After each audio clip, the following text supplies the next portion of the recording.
Johnny, where are you? It's you who usually starts these intros. Give me a few minutes. I know the NHL draft was Tuesday and Wednesday, but I need to collect myself.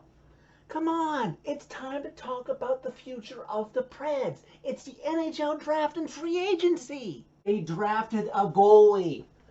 A goalie when they needed help elsewhere. I guess 2020 keeps on giving us surprises, at least this week to Preds fans.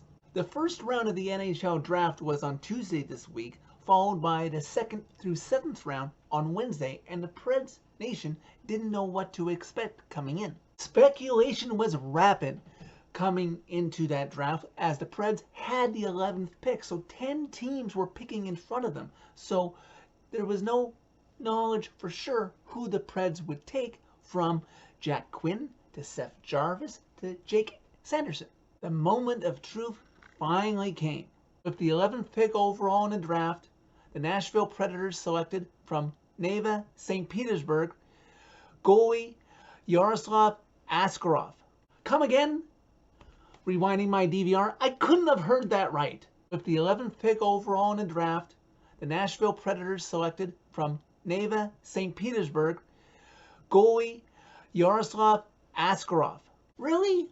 A goalie? A team that is trying to slightly rebuild its playoff window, virtually all but slammed shut, drafts a goalie? You've got UC Saros learning at the right hand of Pekka Rinne and Connor Ingram getting stronger down in Milwaukee.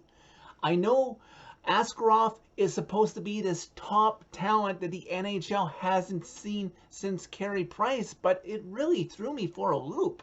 This team decides to draft at a position that they have never hit on and been successful in 2 previous attempts in the first round in franchise history. Those 2 busts being Brian Finley, taken in the early days of this franchise, and Chet Pickard, being a player that they moved down 2 spots to take when they could have had a defenseman by the name of Erik Karlsson. Sure, they've struck gold with Pekka Rinne and seem to have a potential starting goalie in UC Saros, and have had mild success with Anders Lindback and Marek Mizarnik that were taken in the later rounds of an NHL draft. But with said playoff window slamming shut, you want to go for 3rd time's a charm on a goalie prospect and put all the load and pressure on him to eventually replace the most beloved Pred of all time? I hope Yaroslav is the first Preds goalie to lift the Stanley Cup over his head and bring Lord Stanley to Smashville finally, once and for all. But right now, it just doesn't feel like the right pick. In closing, talking about the first round of the NHL draft, I was watching this on Sportsnet in Canada, and I have to remark to something said by Jeff Marek. After the Preds draft Askarov, Marek pipes up and says, "Well, I guess Poyle's saying that this means that Pekka Rinne's days are numbered."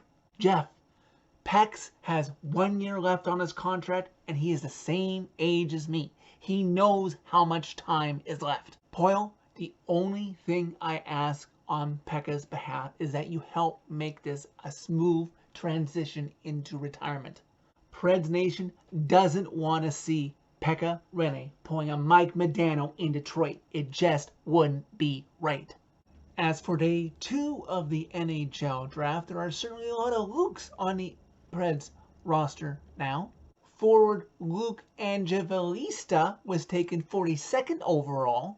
Defenseman Luke Prokop was taken 73rd overall. Preds selected defenseman Adam Wilsby 101st overall with a draft pick that they acquired along with former first-round pick Luke Kuechly from Minnesota in exchange for Nick Bonino and a couple of draft picks sent back to Minnesota. It's been a fun 3 years, Nick. And as I said on a recent episode of Puck Talk with Jack Woods, you were my favorite Preds free agent signing in franchise history. So I wish you well. just not against the Preds. Back to the draft picks, as the Preds selected Luke Reed, 166 overall.